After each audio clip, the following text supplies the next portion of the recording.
Hey, what's up? Serena Appiah here from thriftdiving.com, and finally we have reached part 5 of this series in how to install a garage door screen. You can find parts 1 through 4 down below, as well as a link on where you can order your own screen from Maryland Screens, which is sponsoring this video.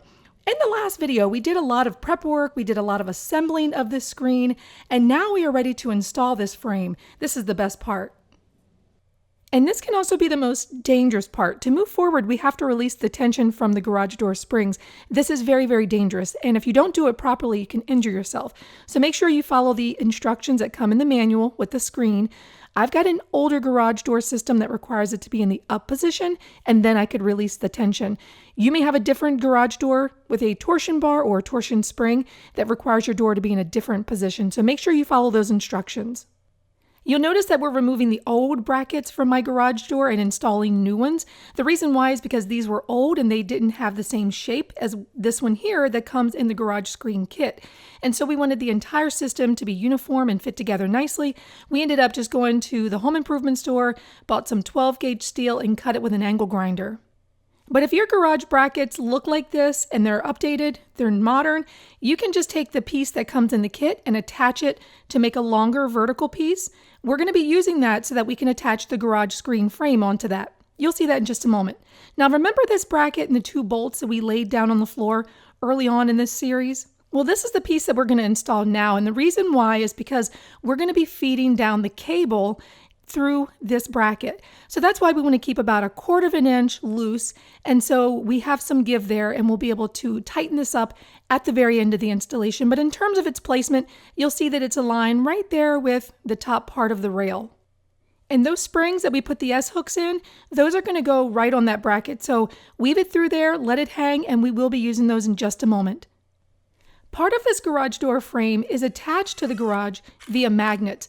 And the way that we do it is applying a piece of wood over the top of the garage door frame so that the metal plate that it attaches to has something to rest against and it being flat. So remember that magnet that we attached to the frame in one of the other videos? Well, that little piece of metal is attached to that magnet.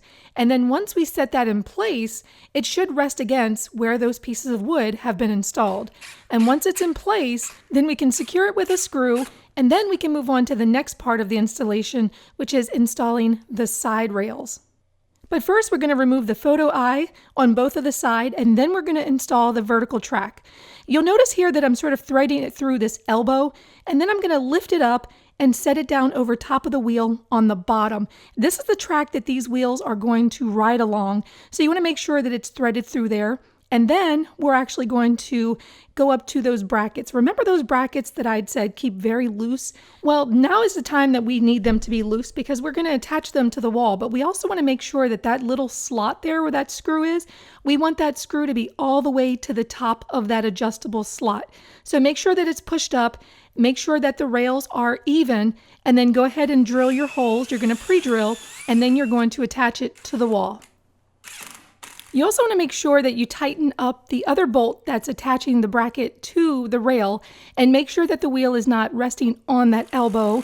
Once it looks pretty good, go down below to the other bracket, tighten that up, go ahead and attach the photo eye, and then we'll do the exact same steps to the other side, again making sure there's a little bit of space between that wheel and the elbow, and then attaching the brackets, and then you can reattach the photo eye. Now remember the wheels with the brackets that we pre-assembled in the beginning of this project? Well, now we have to attach them to the garage door bracket. We need to leave 1 inch of space between the wheel and the existing garage door track. Once that's attached, then we need to make a little helper here. This is some of the extra leftover spline from the project, and we're going to tie that around that vertical track from the garage door, and we're going to use this as a helper so that when we're attaching this horizontal track, we can easily slide it into the other end of the elbow. You'll use a couple of bolts and some nuts, secure it, and then you'll want to take your impact driver and go ahead and tighten this up. Now this is going to keep it straight and even. If you have somebody helping you, you can definitely have somebody help you and hold it up, but it works really good with the spline. And now you're going to take a measurement from the top of that horizontal track from your garage to the one that you just installed for the screen. You want to have the exact same distance measurement in the back. This is how you're going to ensure that it's even. mark it with a Sharpie, and now we have to drill. This part can be very challenging because that's some pretty thick metal, but use a metal bit, drill through, and then you're just going to take one of the bolts, put it through, and secure that horizontal track to the garage bracket. You'll do this to both sides and then remove the spline. Next up is the cable. Here's a very important tip about the cable. You don't just want to let this go in order to unwind it. If you do, it's going to be a nightmare trying to get it untangled. So here's what you do. You want to very carefully walk it out, and it will start to unravel itself very gently. And this will be so much easier for you to do the cabling when you don't have a mess. Once it's unwinded, then you'll go and you'll find the starter point so that you can start running your cable. These garage door screen kits come with a good manual, and it actually has this chart that tells you how much stretch should you have based on the size of your door and whether you have a center or not center retractable door. For us, 34 inches it said, but we had found that 34 was just a little bit too much spring, so we actually kind of scaled it back a little at 33 inches and took that measurement from the wall. Now we're going to put the garage door screen up at this point. You'll see that this pin here should be located right there where that pulley is. And that's where we're going to start doing the cabling. So you'll start this cable by going through that pin and going over the pulley wheel and going all the way through, pull it all the way through until you get to the end. It's going to be sort of like weaving, so bear with me here as I walk you through this.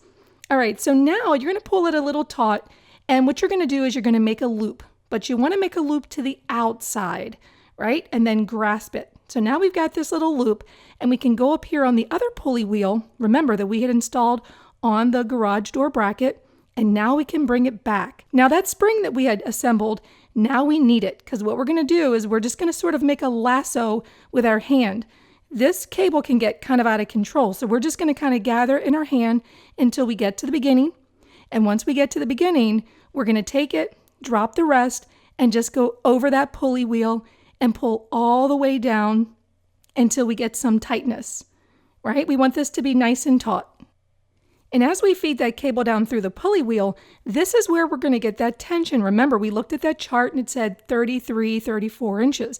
We want the middle of this pulley to be right in the center of that mark we made with the Sharpie. Let me show you how we do this. So we're going to take this cable. You see that it's fed through that hole there in the bracket. And as we're pulling on it, we want that bolt to line up with that Sharpie. And once it's lined up with that Sharpie, now we can go back through the other hole and secure this cable. And when we do that, we're going back through that other hole. We're going to pull it through, and you'll see that we're going to grasp it there just to make sure it doesn't move, and we're going to pull it tight. Now we're going to take the end of that cable and put it right through that loop, and that's going to be extra security that it's not coming off. And once it's locked into place, now I've got the end of it in my hand, and I'm actually going to feed it through that spring and bring it out through the other side. And what we're going to do is we're actually going to feed it through the bracket that's on the wall. I mean, this is extra security so that this is not going to come undone. It's a pretty secure system. So once you fed it all the way through, remember, we left that bracket on the wall a little loose. And the reason why is because we want to take the end of this cable and feed it down through that hole. And once you feed it down, pull it all the way tight, and then we're going to go back with the impact driver and tighten it up and secure it. So keep pulling, use your impact driver, tighten it up, and now you know that that spring is not coming undone. This is a pretty secure system. And the last part of the installation is if you need to cut off any of that bracket, that perf, be sure to cover up those sharp edges with some rubber. And finally, we get to the final part of this project, installing the retractable screen. We have to assemble it. It comes with everything that you need. It has the screen built into it. Just make sure that you follow that upside sticker so that you install it correct side up, but it's got the screen inside. So as you pull it back and forth, that screen will just retract inside. It comes with all the hardware that you need, and it has self-tapping screws. And so you want to install one of these brackets probably about 6 to 8 inches from the top. Just go ahead and attach that. You're going to do the same to the bottom, same distance, about 6 to 8 inches, and then you are going to install one in the middle as well. These are the clips that are going to keep the retractable screen in place, and so make sure that they snap in all 3 locations, and then we can move on to the next step, which is applying the frame to the bottom. There's a little tab there underneath of the retractable door. Slide the frame in there. You'll notice that the back part is a little shorter, the front is a little taller, so that should be facing the outside, the part that has a little bit of higher edge, and the top slides into position as well. The remaining piece of the frame has one short side and one long side. The long side is going to face the outside of the garage door screen, and you'll just enclose the bottom frame in the bottom and then do the same for the top, and it should slide right into position. We're going to do 2 screws on the bottom, so make sure that you're not putting a screw in that weep hole there. So go about 5 inches from the edge. We'll go over to the other side, do another 5 inches from the edge. And also up top, we need to do 2 screws. Again, same position. And along the edge of the door, we're going to do 5 screws. So one about 4 inches down, another about 4 inches up, and then we're going to do the middle, and then we'll split the difference. So there will be 5 along this edge of the frame. And the last step is to take a utility knife and just clip that corner of the retractable screen. The reason why is because when you close it, that corner tends to get caught in the frame. Without the corner, it closes nicely. So this is what my garage door screen looked like before. I have to admit, I was pretty proud of making that with my own 2 hands, but I'm even more proud of the fact that I was able to install these with the help of Maryland Screens, of course.